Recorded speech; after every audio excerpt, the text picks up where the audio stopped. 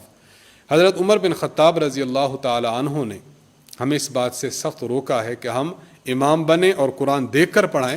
اس بات سے ہمیں روکا ہے، تو اس سے اجتناب کرنا چاہیے. استاذ محترم کی تحریر واٹس ایپ پر انشاءاللہ ہم چند دنوں کے بعد اپنے تمام وہ فالوورز جو ہمیں واٹس ایپ پر جوائن کیے ہوئے ہیں ہم ان کو بھجوا دیں گے انشاءاللہ. محمد عاطف صاحب کشمیر سے سوال کرتے ہیں کہ آج کل مساجد میں جو صورتحال ہے، بہت کم لوگوں کو اعتکاف میں بیٹھنے دیں گے اور وہ بھی بہت پابندی کے ساتھ، تو کیا مرد گھر میں اعتکاف کر سکتا ہے؟ یہ سوال محمد عاطف صاحب نے بھی پوچھا ہے، محمد علی صاحب نے انڈیا سے پوچھا ہے، محمد عارف صاحب نے کراچی سے پوچھا، اور بہت سے حضرات نے یہ سوال پوچھا ہے. کم و بیش سوالات ایک ہی سوال ہے. اس کا جواب یہ ہے کہ دیکھیں، مرد کے لیے اعتکاف کی جگہ وہ مساجد ہیں. اگر مرد گھر میں اعتکاف بیٹھے گا تو اس کا اعتکاف مسنون نہیں ہوگا، اس کا اعتکاف نہ ہوگا. باقی جو صورتحال آپ نے لکھی ہے کہ چند لوگوں ہی کو بیٹھنے دیں گے، تو مسجد میں اعتکاف بیٹھنا یہ سنت مؤکدہ علی الکفایہ ہے کہ محلے میں سے اگر ایک فرد بھی مسجد میں اعتکاف بیٹھ جاتا ہے تو پورے محلے کی طرف سے یہ سنت مؤکدہ علی الکفایہ یہ جو ہے یہ ان سب کی طرف سے ادا ہو جائے گی. تو لہٰذا اگر حکومت ایسا کر رہی ہے کہ وہ ایک دو بندوں کی اجازت ہی دے رہی ہے اور وہ پابندی کے ساتھ ہی بھلے اجازت دے رہے، تو ایک دو بندے بیٹھ جائیں تو پورے محلے کی طرف سے یہ سنت ادا ہو جائے گی. گھروں میں آپ کو بیٹھنے کی اجازت نہیں ہے. مہاراشٹر ممبئی سے شوکت علی صاحب نے سوال پوچھا ہے، کیا مسونوں سے خون نکلے تو روزہ ٹوٹ جاتا ہے؟ دیکھیں، اس کے بارے میں تفصیل ہے، اس کو سمجھ لینا چاہیے. مسونوں سے اگر خون نکلتا ہے اور منہ ہی کے اندر رہتا ہے، حلق سے نیچے نہیں جاتا، تو اب روزہ نہیں ٹوٹتا.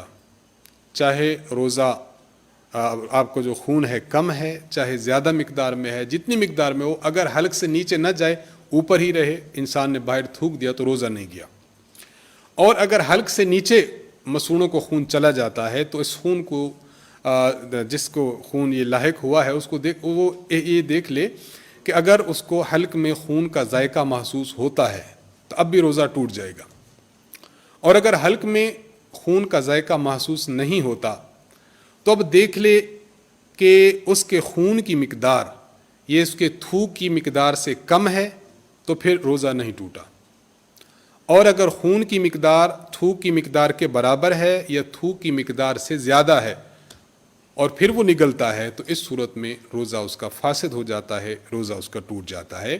اس لیے جس شخص کے مسونوں سے خون نکلا ہو اس کو بہت احتیاط کے ساتھ یہ پوری صورتحال کا جائزہ. سید قوم کو اگر آپ نے ان کی معاونت کرنی ہے، امداد کرنی ہے، تو صدقات واجبہ یعنی زکوٰۃ ہے، عشر ہے، اسی طرح روزوں کا فدیہ ہے، اسی طرح فطرانہ ہے، اسی طرح اگر روزہ کسی نے توڑ دیا تو کفارہ میں روزہ رکھ نہیں سکتا تو اس کا کفارہ کے طور پر جو اس رقم دینی ہے، قسم اٹھائی تھی قسم کا کفارہ جو دینا ہے، تو یہ تمام صدقات واجبہ جو انسان کے ذمہ ہیں، یہ اس کے علاوہ کسی اور مد میں ویسے عام روٹین میں سید برادری کی اگر معاونت کر دے گا تو یہ معاونت کرنا اچھا ہے. اگر ان واجبی قسم کے چیزوں میں سے اگر سید کی معاونت کرتا ہے، سید کو دیتا ہے، تو اس طرح دینا جائز نہیں ہے، یہ ادا شمار نہیں ہوگا. ہمارے تمام سامعین سے ہم گزارش کریں گے کہ آپ کے سوالات جو آ رہے ہیں تو ہماری جو ویب سائٹ ہے مرکز edu87@gmail.com اس پر آپ اپنے سوالات بھجواتے رہیں. انشاءاللہ ہم روزانہ کی بنیاد پر آپ کے سوالات کے جوابات دیتے رہیں گے. اللہ تعالیٰ سے دعا ہے کہ اللہ تعالیٰ ہم سب کو دین کے علم حاصل کرنے کی، دین میں سمجھ بوجھ پیدا کرنے کی توفیق عطا فرمائے. رمضان مبارک کی عبادات ہیں، دن کو روزہ رکھنا ہے، رات کو تراویح پڑھنا ہے، اور جو باقیہ اوقات ہیں اس میں ذکر و اذکار کرنا، اس میں قرآن کریم کی تلاوت کرنا، جناب رسول اللہ صلی اللہ علیہ وسلم کی ذات اقدس پر درود مبارک کثرت کے ساتھ بھیجنا. اللہ تعالی ہمیں ان عبادات کے اہتمام کی توفیق عطا فرمائے. وآخر دعوانا ان الحمد للہ رب العالمین.